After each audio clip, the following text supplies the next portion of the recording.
बुंदेलखंड के शेर कहे जाने वाले हरनाम सिंह राठौर के जीवन पर आधारित इस खास पेशकश व्यक्ति विशेष के दूसरे भाग में आपका स्वागत है। मैं हूं शिवा पुरोहित।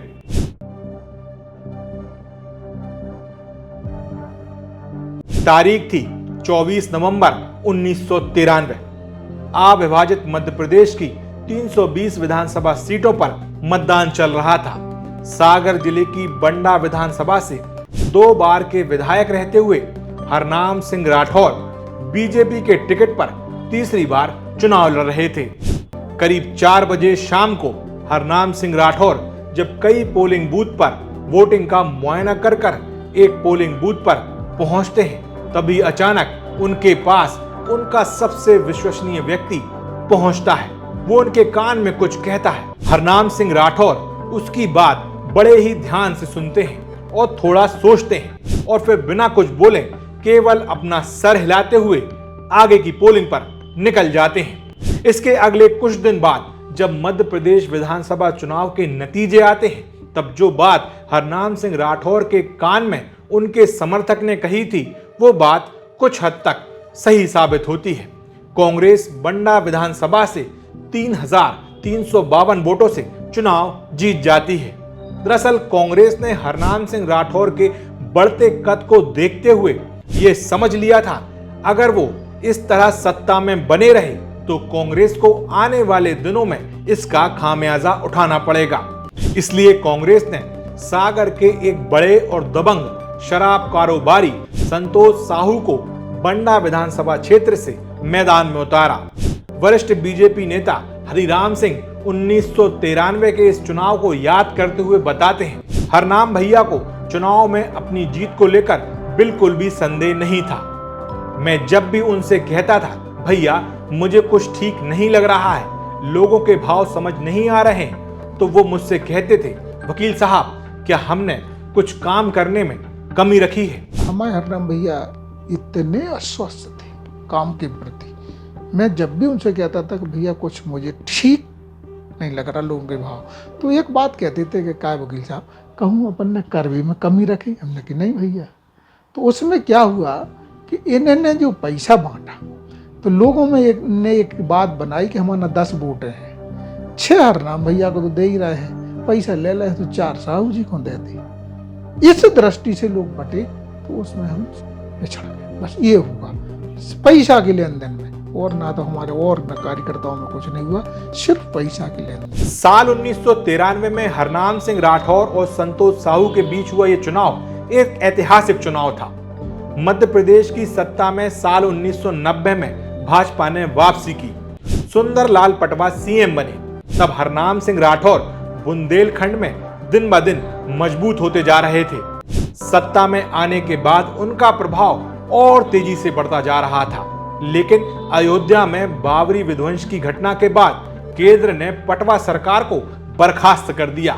इसके बाद साल 1993 में जब फिर से विधानसभा चुनाव हुए, तब बंडा विधानसभा के लिए कांग्रेस ने एक अचूक प्लान बनाया था, जिसके चलते ये सीट मध्य प्रदेश विधानसभा चुनाव की सबसे संवेदनशील सीटों में से एक बनी। ये चुनाव कई मायनों में संवेदनशील रहा। एक तरफ हरनाम सिंह राठौर थे, जिनका जलजला पूरे सागर जिले में था, जबकि संतोष साहू एक बड़े शराब कारोबारी थे। उनकी छवि किसी डॉन से कम नहीं थी। बताते हैं इस चुनाव में जमकर बाहुबल और धनबल का उपयोग हुआ। कई जगह हिंसा और गोली चलने तक की खबरें भी आईं। हरिराम सिंह इस चुनाव को याद करते हुए बताते हैं, हाँ संवेदनशील था, काफी जगह गोली चली, काफी जगह वो हुआ, हम लोगों ने बहुत संयम का परिचय दिया, लेकिन कहीं भी डरे नहीं, चौंके नहीं, पूरा दमदारी से पूरा मुकाबला किया। लेकिन इतना आत्मविश्वास उनको था और मुझे था कि चुनाव गड़बड़ नहीं। अगर जरा भी इस बात की हमें 24 घंटे पहले भी भनक होती कि लोग इतने बिक गए हैं, तो उस चुनाव को परिणाम को हम बिल्कुल 6,000 में पलट लेते। पर 1 रुपया भी कभी जीवन में हरनाम भैया ने बांटा नहीं। चुनाव के नाम पे 1 रुपया नहीं कभी बांटा, और वैसे तो लाखों रुपए खर्च करते थे। आदमी की दवाई हो रही है 10,000 दे देते थे, पर चुनाव में नहीं बांटते थे। क्यों? हम 5 साल तो ही काम करते हैं। लेकिन इस हार के बाद सागर की राजनीतिक इतिहास में दुश्मनी की एक नई इबारत देखी गई। हरनाम सिंह राठौर के नजदीकी रहे वरिष्ठ अधिवक्ता ब्रज बिहारी चौरसिया कहते हैं, दोस्ती और दुश्मनी निभाना अगर किसी को सीखना है तो वो हरनाम भैया से सीखना चाहिए। और कुछ ऐसा ही हरनाम सिंह राठौर के व्यक्तित्व को लेकर बताते हैं। हरनाम भैया बहुत शांत स्वभाव के व्यक्ति थे, ये उनकी खूबी थी। और एक संदेश उनने हमेशा दिया है, उन्हें आत्मसात भी किया है। उनका कहना था कि दोस्ती और दुश्मनी राजनीति में हमेशा ईमानदारी से निभाओ। बहुत अच्छी चीज़ उनने सिखाई है ये, दोस्ती और दुश्मनी ईमानदारी से निभाओ। उनका एक नियम था हरनाम भैया का, मित्र तो मित्र और शत्रु तो शत्रु। मित्र के पीछे लाख लग जाए तो उनको कोई फर्क नहीं, और शत्रु है तो उस तरफ जाएंगे नहीं। दरअसल हरनाम सिंह राठौर की दोस्ती और दुश्मनी दोनों ही बड़ा मशहूर हुई। दोनों के कई किस्से भी हैं। जिस शख्स को वो अपना मानते वो उसके साथ जीवन भर खड़े रहते, और जिससे उनकी दुश्मनी हो जाती वो उसे भी पूरी ईमानदारी के साथ निभाते। ऐसा कहा जाता है कि हरनाम सिंह राठौर ने हमेशा संतोष साहू से अपनी दुश्मनी पूरी ईमानदारी से निभाई।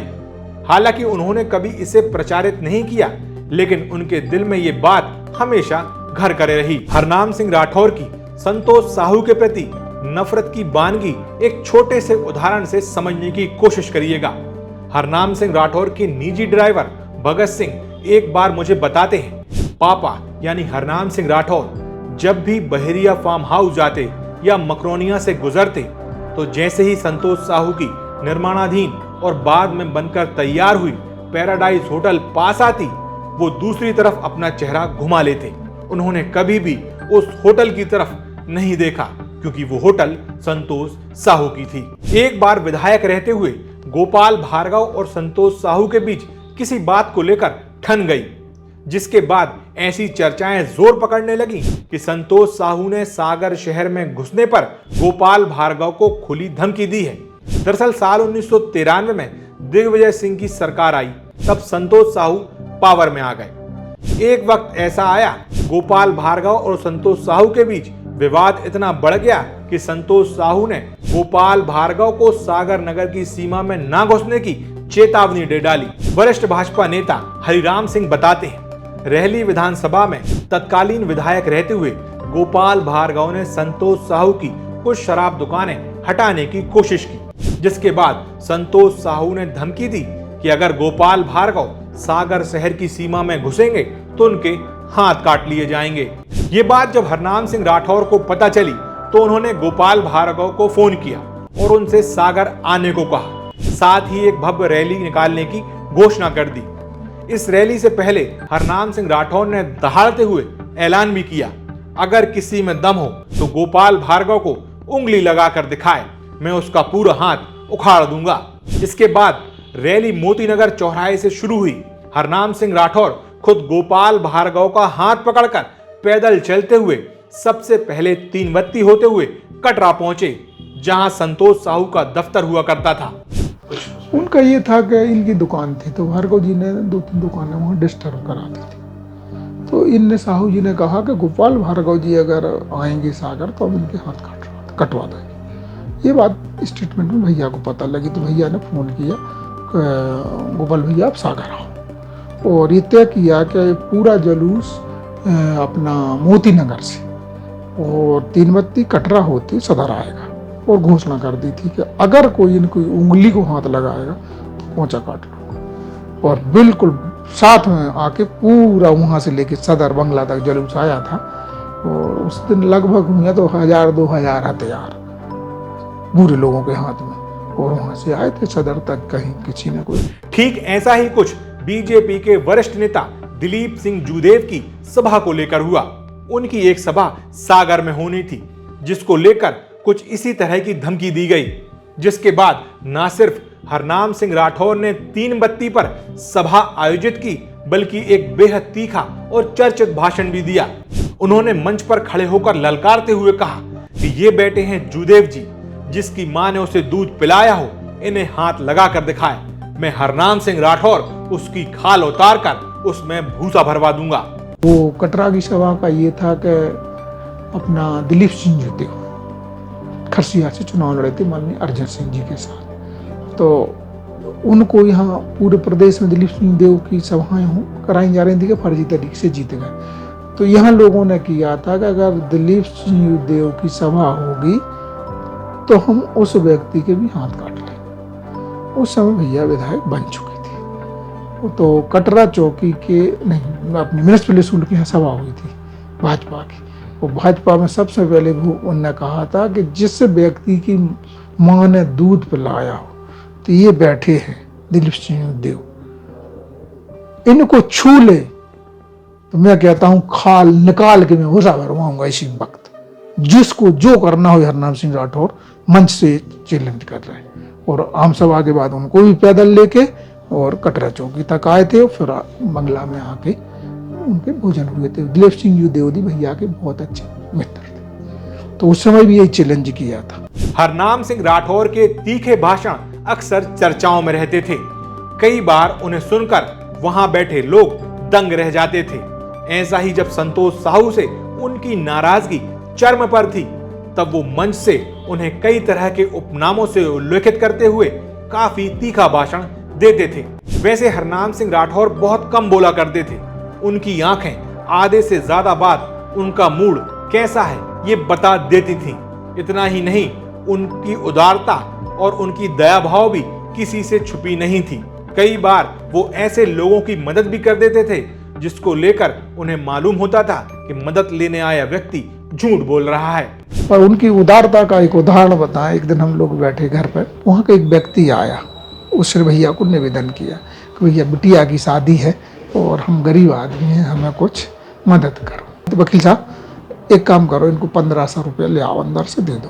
तो हम गए, अंदर से 1500 ले आए और उसको दे दिए। जैसे ही वो उसको पैसा दिए वो निकला और गेट से बाहर ही निकला था। और इतने में हमारे कल्याण सिंह वहाँ के सरपंच थे राजपूत, और वो हमने आओ कल्याण भैया बैठ गए। अरे हमने कहा जो अभी आदमी आओ, तो वो कल्याण शादी को पैसा दा, इसमें हंसन लगी। हमने कहा भैया खिले को मोड़ी नहीं। तो हमने आवाज लगाई, पूजब भाई गैंग का आदमी उनके गेट पे नौकरी करता था, भसा बोलते थे।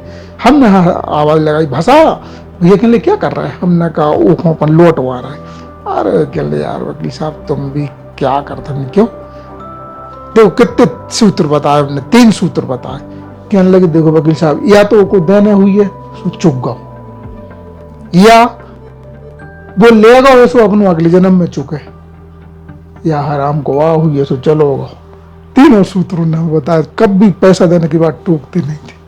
जो कितने सुंदर थे, आज भी हमें वो याद है। और उन्होंने जाने दिया, उसको फिर लौटाया नहीं। इस प्रकार की लोगों से मदद करते थे। साल 1993 में भले ही हरनाम सिंह राठौर चुनाव हार गए हों, लेकिन इसके अगले 2 चुनाव 1998 और 2003 के विधानसभा चुनाव में हरनाम सिंह राठौर चुनाव जीते।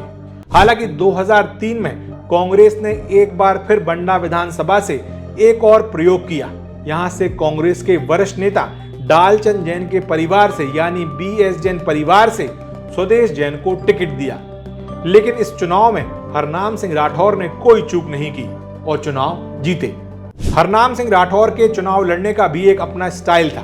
उनके करीबी रहे हरिराम सिंह और वरिष्ठ अधिवक्ता ब्रज बिहारी चौरसिया बताते हैं, हरनाम भैया के चुनाव लड़ने का पैटर्न ही अलग था। वो कभी किसी से वोट नहीं मांगते थे। वो अपने पूरे चुनाव कैंपेन में जाते और सिर्फ लोगों से मिलते जुलते थे। कभी किसी के यहाँ चाय पी ली तो कभी सबके बीच बैठकर बीड़ी पीते, सबकी बातें सुनते और सीधे चले आते। लेकिन वो कभी किसी से वोट देने के लिए नहीं कहते। एक शाही तरीके से चुनाव लड़ते थे, ठीक है ना। एक क्षेत्र में पहुंच जाते थे, एक खाट पे बैठना, बीड़ी पीना उनका पैटर्न था, और पूरा गांव इकट्ठा हो जाता था वहां। घर घर डोर टू डोर प्रचार वो नहीं करते थे। बताते हैं कि वो वोट मांगते भी नहीं थे। नहीं, कभी नहीं मांगी वोट। हमने भी इतने लंबे समय कई चुनाव उनके किए हैं, कभी ना हमने वोट मांगते देखा है और ना कोई झूठा आश्वासन देते थे किसी को। कभी नहीं दिया उन्होंने झूठा आश्वासन। पैसे बांटने की, प्रलोभन देने की इस राजनीति के बहुत खिलाफ थे वो। उनका मतदाता उनसे कभी नाराज नहीं रहता था। गांव में कोई शादी हो, कोई फंक्शन हो, कुछ भी हो, एक परिवार के नाते वो उसकी सारी समस्याओं का समाधान करते थे। और उनका जो चुनाव प्रचार करने का तरीका था, उन्होंने पूरे जीवन में कभी किसी से वोट नहीं मांगा, गांव में कभी किसी को वोट को नहीं कहते। गए, बैठे, दरवाजे पे सारी हालचाल हुई, क्योंकि उस समय वो बीड़ी पीते थे। और जो व्यक्ति जो बिछा दे, कंबल बिछा दे, दरी बिछा दे, फट्टा बिछा दे, उस पर बड़े प्रेम से बैठना और उससे बात करना, बीड़ी पीना, हाल चाल की बातें हुई और बातें करके और उठ के भी राम रहीम हुई चले जाना। और अधिकांश वो ऐसा रहता था कि उनके साथ के गांव में ज़्यादा से ज़्यादा 2-3 जगह बैठते थे, वहीं सब लोग आ जाते थे सूचना पर, उनको घर घर नहीं जाना पड़ता था, ऐसा उनका प्रभाव था। हरनाम सिंह राठौर और मध्य प्रदेश की पूर्व सीएम उमा भारती बहुत करीबी थे।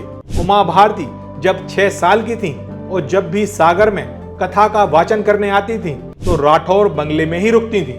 वो हरनाम सिंह राठौर को अपना बड़ा भाई मानती थी। उमा भारती जब राजनीति में आई, तब उनकी आर्थिक मदद से लेकर अन्य व्यवस्थाओं में हरनाम सिंह राठौर की एक अहम भूमिका होती थी।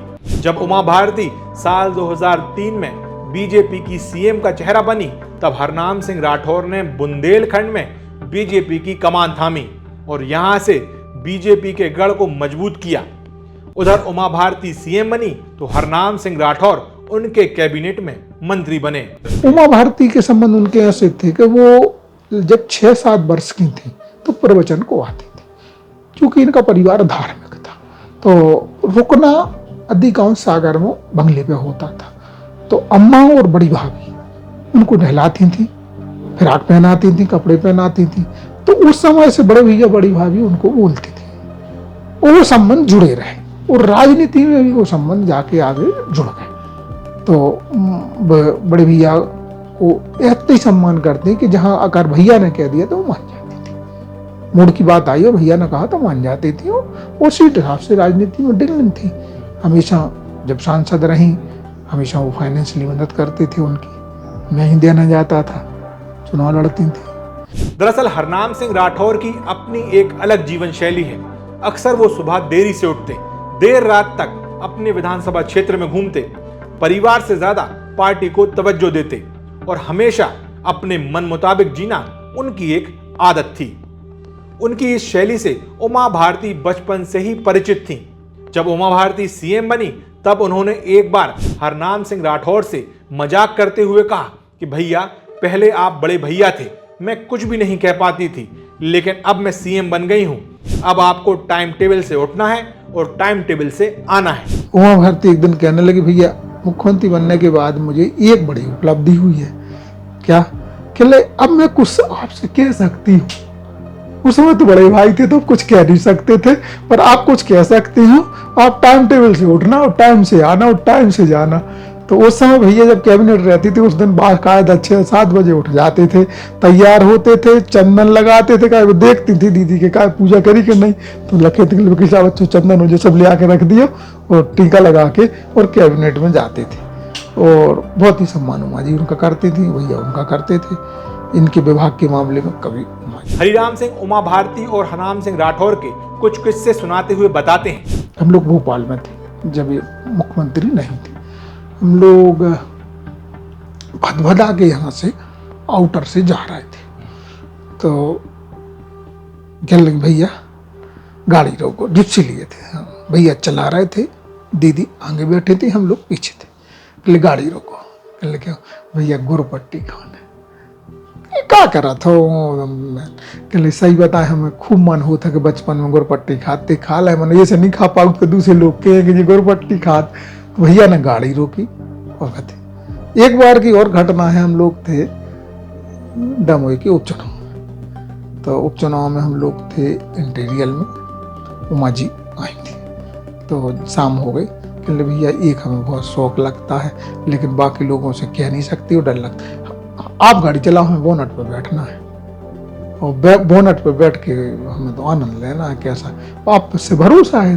भैया कहले का दीदी बचपन की बात ना कहले चलाओ। लगभग 5 किलोमीटर गाड़ी चलाई और बोनट पर बैठे रात, और ऐसा उनका स्नेह था। जब उमा भारती ने हुबली मामले में सीएम पद से इस्तीफा दिया तो उनके साथ सबसे पहले इस्तीफा भेजने वाले मंत्रियों में हरनाम सिंह राठौर ही थे। इसके बाद गोपाल भार्गव दूसरे मंत्री थे जिन्होंने इस्तीफे की पेशकश की। हालांकि इस दौरान उमा भारती ने सभी को इस्तीफा वापस लेने को कहा। उस समय सबको मना किया था उमा जी ने, कोई इस्तीफा नहीं देगा, कोई मेरे साथ नहीं जाएगा, मैं अकेले रहूंगा। सबको टोटली मना कर दिया था कि मेरे साथ कोई नहीं जाएगा, ना कोई फिर गया इन मना करने के बाद, और ना किसी ने इस्तीफा दिया। लेकिन इसके बाद एक मौका ऐसा भी आया जो अगर घटित हो जाता तो मध्य प्रदेश की राजनीति का इतिहास आज कुछ और ही होता। जब उमा भारती ने साल 2004 में सीएम पद से इस्तीफा दिया तो हरनाम सिंह राठौर के पास मध्य प्रदेश के सीएम बनने का एक सुनहरा मौका आया। बीजेपी के वरिष्ठ नेता हरिराम सिंह और अधिवक्ता ब्रज बिहारी चौरसिया उस वक्त को याद करते हुए बताते हैं, हरनाम भैया की कोई राजनीतिक महत्वाकांक्षा नहीं रही। जब उमा भारती ने सीएम पद से इस्तीफा दिया तब एक वक्त ऐसा आया जब हरनाम भैया बाबूलाल गौर की जगह सीएम बन सकते थे। लेकिन जब उमा भारती ने उनसे इस बारे में पूछा तो उन्होंने साफ मना कर दिया। लेकिन हरनाम भैया ने मना कर दी थी। पहली पसंद थे उमा भारती ने का मतलब सोच था कि हरनाम बन जाए, मना कर दी थी। उसके पीछे वजह हकीकत बात तो जो हरिराम जी ने बताई वही है। इनकी लाइफ स्टाइल और मुख्यमंत्री की लाइफ स्टाइल अलग है, ईमानदारी की बातचीत नहीं। वे अगर महत्वाकांक्षी होते तो देश के टॉप नेताओं में होते ना। एक संघ के समर्पित व्यक्ति थे वो, संघ के समर्पित व्यक्ति थे, एक विचारधारा के लिए समर्पित। हाँ, ये बात अंदरूनी थी कि नजदीक थी, लेकिन हरनाम भैया की एक अपनी दिनचर्या थी, एक स्वतंत्रता थी, उसको भंग नहीं करना चाहते थे। और उस व्यक्ति के अंदर एक महत्वाकांक्षा तो थी नहीं। वो चाहते तो बिल्कुल 100% सीएम बन जाते, लेकिन महत्वाकांक्षा नहीं थी और अपनी दिनचर्या में हस्तक्षेप नहीं चाहते थे। कब उठना उनको उठेंगे, कब सोना उनको सोना है और कब क्या खाना क्या पीना उनका पसंद था। तो उसका उनको बिल्कुल ही लोभ नहीं था कि तो हमें सीएम बनाओ, जिसको बनाना दीदी बना दो, हम सब कुछ करेंगे। उमा भारती ने इस तरीके की पेशकश की थी। हाँ, इनसे चर्चा हुई थी कि भाई साहब आपको मुख्यमंत्री बन जा। दीदी हाथ जोड़ के मैं इतना ही हुआ था कि आपके साथ में कैबिनेट मंत्री हूँ बस। उमा भारती से हरनाम सिंह राठौर ने हमेशा संबंध निभाए। उमा भारती की राम रोटी यात्रा हो या बीजेपी छोड़ने से लेकर जनशक्ति पार्टी बनाने तक, हरनाम सिंह राठौर ने व्यक्तिगत रूप से हमेशा उनके साथ दिया, जिसका खामियाजा उन्हें आगे चलकर भी उठाना पड़ा। लेकिन बीजेपी के प्रति उनकी वफादारी भी काबिले तारीफ थी। तमाम दबाव के बाद भी जब उमा भारती ने खुद की पार्टी जनशक्ति बनाई, वो उसमें शामिल नहीं हुए। उन्होंने बीजेपी के साथ ही खड़ा रहना स्वीकार किया। हालांकि ये वो वक्त था जब बंडा विधानसभा में हुए गोली कांड के बाद उन्होंने एक पल में कैबिनेट मंत्री पद से इस्तीफा दे दिया था। हरनाम सिंह राठौर के करीबी हरिराम सिंह और ब्रज बिहारी चौरसिया बताते हैं कि हरनाम भैया को कभी भी पद का लालच नहीं रहा। उन्होंने खुद ही पद से इस्तीफा दे दिया था। जब वो पहली बार पीएचई मंत्री बने तो उन्होंने देखा कि हजारों लोगों की भीड़ निजी स्वार्थ के लिए उनके इर्द गिर्द इकट्ठा होना शुरू हो गई है। कई लोग उनके नाम का नाजायज इस्तेमाल कर रहे हैं, जिसके बाद तुरंत ही उन्होंने उमा भारती से मंत्रालय छोड़ने की पेशकश की थी, जिसके बाद उमा भारती ने उन्हें जेल मंत्री बनाया। इस्तीफा की भी अपनी कहानी है, अपने अपने स्रोत हैं। इस्तीफा तो इन्होंने खुद ही दे दिया था कि जातिवादी राजनीति हावी हो रही थी, जहाँ देखो राठौर राठौर राठौर। तो इन्होंने कहा कुछ हम अब पीएचई से अलग करके धर्मस्व जेल, मतलब राजनीति या सत्ता हरनाम भैया ने अपने ऊपर कभी हावी नहीं होने दिया। अपनी शर्तों पे राजनीति की है, राजनीति की शर्तों पे उन्होंने राजनीति नहीं की है। स्वर्गीय हरनाम सिंह राठौर की ईमानदारी का कोई सानी नहीं था। उनका जीवन वो हमेशा अपने हिसाब से जीते रहे। दुनिया में रईस तो आपने बहुत देखे होंगे, लेकिन उनके जैसी रईसी शायद ही आपको किसी में देखने मिले। उनके साथ उनका एक निजी सेवादार हमेशा चलता था। वो पद पर हो या नहीं, उनके साथ हमेशा कई गनमैन हुआ करते थे। सरकारी सेवाओं का वो कम से कम इस्तेमाल करते थे। जब वो मंत्री बने तब खुद पर होने वाले खर्च वो खुद ही वहन करते थे। उनकी उदारता इतनी थी कि वो लोगों के दुख और तकलीफों में हमेशा खड़े रहते थे। उन्होंने हमेशा ही अपने व्यक्तिगत पैसों से राजनीति की और अपने ही पैसों से लोगों की मदद किया करते थे। स्वर्गीय हरनाम सिंह राठौर के करीबी बीजेपी नेता हरिराम सिंह बताते हैं कि हरनाम भैया ने व्यक्तिगत पैसों से लोगों की खूब मदद की। उन्होंने बंडा विधानसभा क्षेत्र में 100 से भी ज्यादा मंदिर और देवालय बनवाए होंगे। उन्होंने अपने पैसों से सैकड़ों गरीब कन्याओं की शादी भी करवाई। उस समय निधि नहीं चलती थी विधायक की, उनने अपनी जेब से सैकड़ों कन्या के विवाह करा, जेब से इलाज कराते थे और जेब से ही मंदिर बनवाते थे। बंडा तहसील में आज भी लगभग 100 मंदिर हैं जिनको मैं गिना सकता हूं, जिनके निजी पैसे से उन्होंने बनवाए। और पूरे लाइफ में उनने पूरा राजनीति में पूरा पैसा घर को खर्च किया, कभी किसी से 1 रुपया चंदे के रूप में नहीं लिया। ये उनकी विशेषता रही। उनके साथ कैबिनेट मंत्री थे, गाड़ी चलती थी तो दूसरी घर की चलती थी, सरकारी नहीं चलती थी, दूसरी गाड़ी घर की ही थी। मतलब आज तो 4-4 चलती सबके साथ सरकारी ही, उनके साथ घर की गाड़ी। और एक ऐसे व्यक्ति थे कि आज भी कहता है राजनीति में निर्बाध रूप से कैबिनेट में ईमानदार थे, निर्विवाद, कोई लेकिन किंतु परंतु नहीं, 100% ईमानदार थे। और एक बात और है कि हमने रईस बहुत से देखे, लेकिन जो रईसी हरनाम भैया की थी वो अद्वितीय थी। हर चीज की खवास उनका अलग चलता था, कपड़े वाला अलग चलता था, और पूरे जीवन में जो भी उन्होंने हासिल किया सब पैसा दे के लेते थे, किसी से छीन झपट के। एक रईसे का माहौल उनका अपना निजी था पूरा टसट। स्वर्गीय हरनाम सिंह राठौर का व्यक्तिगत जीवन एक आदर्श था। जब तक वो राजनीति में सक्रिय थे वो हमेशा ही एक मिसाल बने रहे। साल 2008 में जब उन्होंने कभी भी चुनाव न लड़ने का ऐलान करते हुए एक तरह से धीरे धीरे राजनीति से दूरी बना ली, तो उन्होंने अपनी राजनीतिक विरासत अपने बड़े बेटे हरवंश सिंह राठौर को सौंपी। साल 2014 के विधानसभा चुनाव के वक्त हरनाम सिंह राठौर बेहद अस्वस्थ थे। उन्हें इंदौर के एक निजी अस्पताल में भर्ती कराया गया। जब टिकटों की घोषणा हो रही थी तब वो अस्पताल में ही थे। बीजेपी में लगभग सभी प्रत्याशियों की एक के बाद एक सूची आ गई थी। नाम निर्देशन पत्र जमा करने की अंतिम तारीख से ठीक पहले अस्पताल में वो टीवी पर न्यूज देख रहे थे। उन्हें इंतजार था कि बंडा से किसको बीजेपी अपना उम्मीदवार बनाती है। जैसे ही टीवी पर उनके बड़े पुत्र हरवंश सिंह राठौर का नाम बंडा विधानसभा से बीजेपी के प्रत्याशी के तौर पर फ्लैश होता है, उनके चेहरे पर सुकून भरी मुस्कान आ जाती है। शायद ये मुस्कान एक पिता के चेहरे पर तब आती हो जब वो अपने पुत्र को अपने दायित्व और विरासत सौंप कर जाता है। 5 जून 2016 को स्वर्गीय हरनाम सिंह राठौर ने अंतिम सांसें ली थी। वो अपने पीछे भरा पूरा परिवार छोड़ गए। उनके बड़े पुत्र हरवंश सिंह राठौर राजनीति में है। मंझले पुत्र कुलदीप सिंह राठौर सागर के जाने माने एक बड़े उद्योगपति हैं, जबकि सबसे छोटे पुत्र नागेंद्र सिंह राठौर परिवार का पुश्तैनी व्यापार संभाल रहे हैं। स्वर्गीय हरनाम सिंह राठौर राजनीति और निजी जीवन में अपनी एक अमिट छाप छोड़ गए हैं।